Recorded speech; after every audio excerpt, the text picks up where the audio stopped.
Kemudian ia membawa aku kembali ke pintu bait suci, dan sungguh ada air keluar dari bawah ambang pintu bait suci itu dan mengalir menuju ke timur.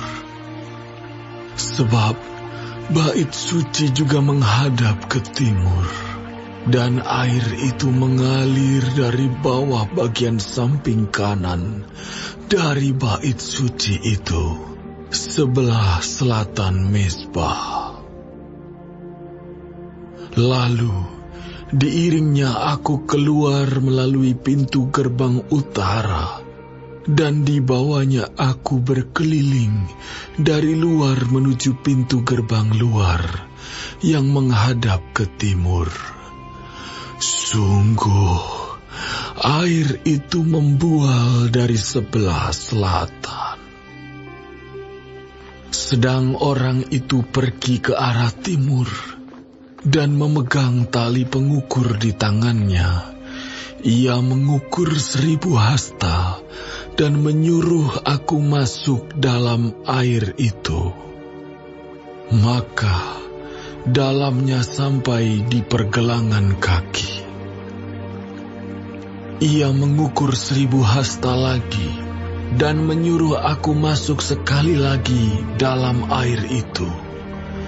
Sekarang sudah sampai di lutut. Kemudian ia mengukur 1000 hasta lagi dan menyuruh aku ketiga kalinya masuk ke dalam air itu. Sekarang sudah sampai di pinggang. Sekali lagi ia mengukur 1000 hasta lagi. Sekarang air itu sudah menjadi sungai, di mana aku tidak dapat berjalan lagi. Sebab air itu sudah meninggi, sehingga orang dapat berenang. Suatu sungai yang tidak dapat diseberangi lagi. Lalu ia berkata kepadaku, "Sudahkah engkau lihat, hai anak manusia?" Kemudian ia membawa aku kembali menyusur tepi sungai. Dalam perjalanan pulang, sungguh sepanjang tepi sungai itu ada amat banyak pohon di sebelah sini dan di sebelah sana. Ia berkata kepadaku, "Sungai ini mengalir menuju wilayah timur dan menurun ke Araba Yordan dan bermuara di Laut Asin, air yang mengandung banyak garam, dan air itu menjadi tawar. Sehingga kemana saja sungai itu mengalir, segala makhluk hidup yang berkeriapan di sana akan hidup. Ikan-ikan akan menjadi sangat banyak, sebab kemana saja air itu sampai, air laut di situ menjadi tawar, dan kemana saja sungai itu mengalir, semuanya di sana hidup. Maka penangkap-penangkap ikan penuh sepanjang tepinya, mulai dari En-Gedi sampai En-Eglaim. Daerah itu menjadi penjemuran pukat, dan di sungai itu ada berjenis-jenis ikan, seperti ikan-ikan di laut besar, sangat banyak.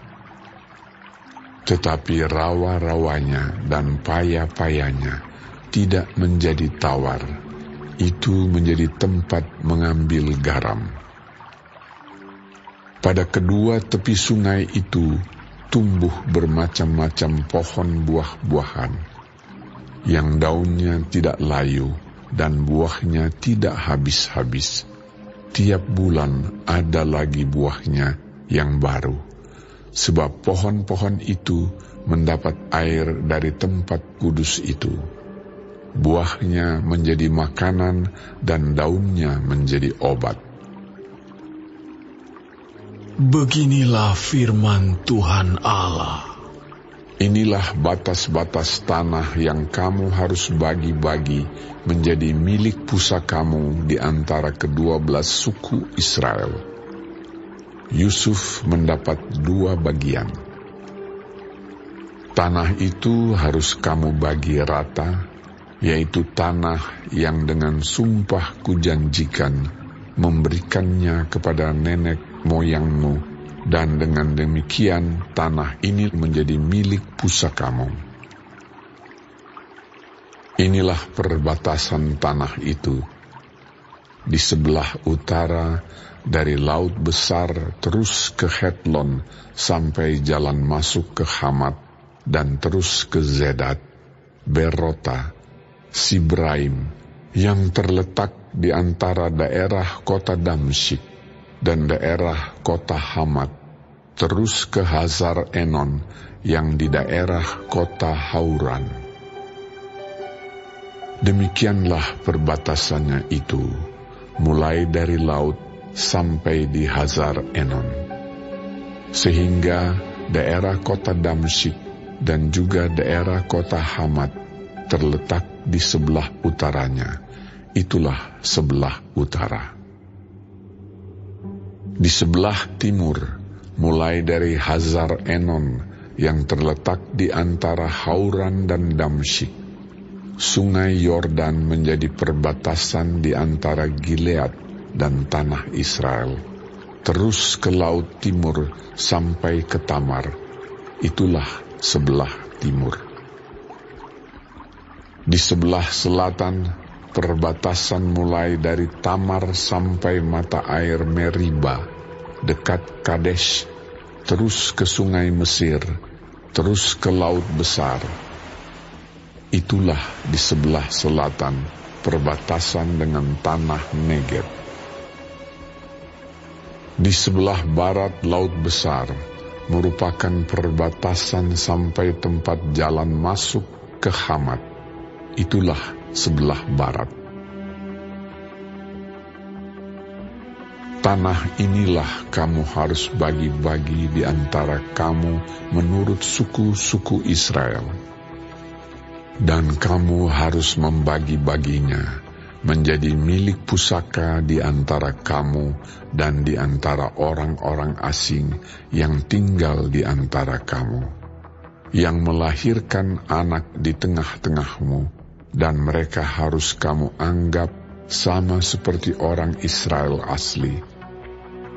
Bersama-sama kamu, mereka harus mendapat bagian milik pusaka di tengah-tengah suku-suku Israel. Jadi, kalau di tengah-tengah sesuatu suku ada tinggal orang asing, disitulah kamu berikan milik pusakanya. Demikianlah firman Tuhan Allah.